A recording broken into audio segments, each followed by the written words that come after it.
Thursday morning. Well, Blessa's been out and about. She's been in a Cosmo City as they've been focusing in on human settlements and the massive strides that have been made in Cosmo City, which is northwest of Johannesburg, since construction began there back in 2004. So let's check in with her and find out what she's got for us. Palesa, it's over to you.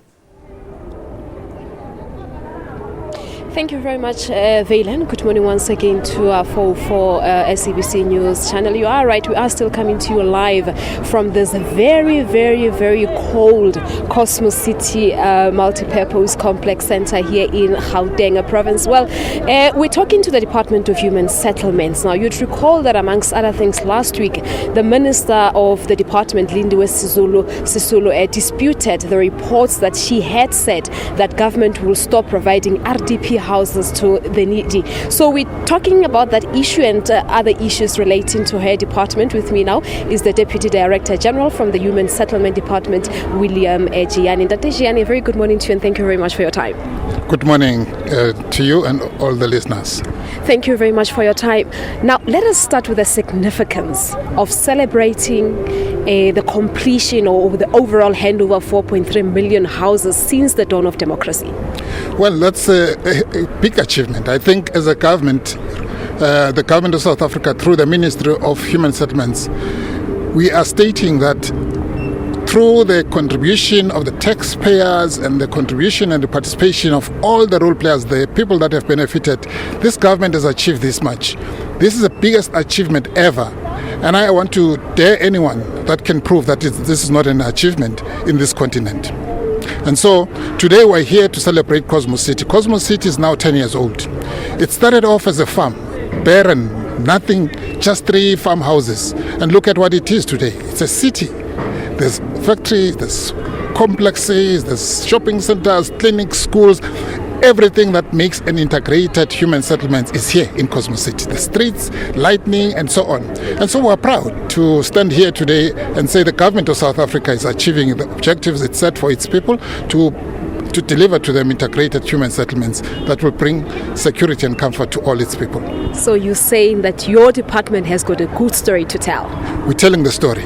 There's no good story to tell. We're telling it, we're proud of it, we're showcasing it. This is it. But last week there were reports saying that the minister had said that the government will stop building RDP houses to the needy. How true is this statement? Because it has actually caused confusion. Let's correct something. This government is no longer building RDP houses. It's building houses that are suitable and are good quality for everyone. The reason the government is building these houses to make sure that every South African has a decent home. And so it's not going to stop that. What it is doing, it's prioritizing the needy first.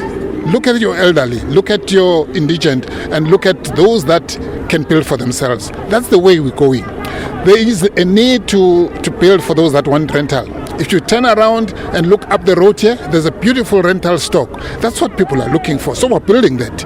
And if you go around the country and go into the inner city, you will see there's more rental stock coming up. Why?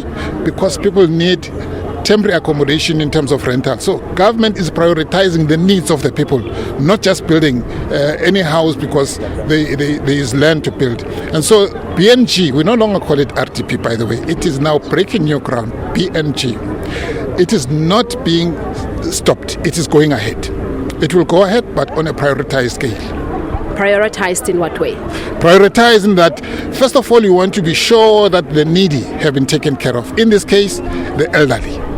It is really disheartening to see that most elderly people are still without a home or a roof over their head. It cannot be in this day and age to have that situation. And therefore, you start with that. That's the prioritization order. And then you go to a second layer. We are encouraging what we call people's housing process, or people clubbing together to build for themselves. In that way, we've seen how beautiful houses have come out of that because people are now engaged and they're part of it. And what happens is that people, when they build for themselves, they don't sell their houses. The phenomenon that we're dealing with, which is troubling, is that those that we give houses to sell them, and they sell them for nothing. And that is not good. We cannot continue that way. Now, one other issue that was on the media lately is the fact that the minister had said that the government will not be building houses for the under 40s. Really? Minister said I want to create an enabling environment where those that are still young and have the strength can build for themselves. That is through creation of economic opportunities for them to work. Once they have worked, buy a site which can be allocated by the government and therefore build for themselves. How beautiful can that be? I don't think government can ever say it does not want to provide for anyone, but it wants to encourage that those that still have energy and the strength to build for themselves should do so, and that's the way to do it. And we think as a department through ministry, that is a good way to go. And so we encourage young people to be also activists in this industry. They are the ones now that we're encouraging to train and be party to the development, to even set up their own business and contractors and build for the others and make money and build for themselves. Is that not good? I think it is good. Now, the current administration had set itself to build about 1.5 million houses. How far has it gone now? We are now halfway through the cycle. And we're doing our numbers, and we think we're doing well up to now. We have not reached the halfway mark. I think the numbers will be coming out in the next quarter or so. But at this point in time, we have achieved almost our 50% as expected at this time of the cycle. And so we think we're doing very well.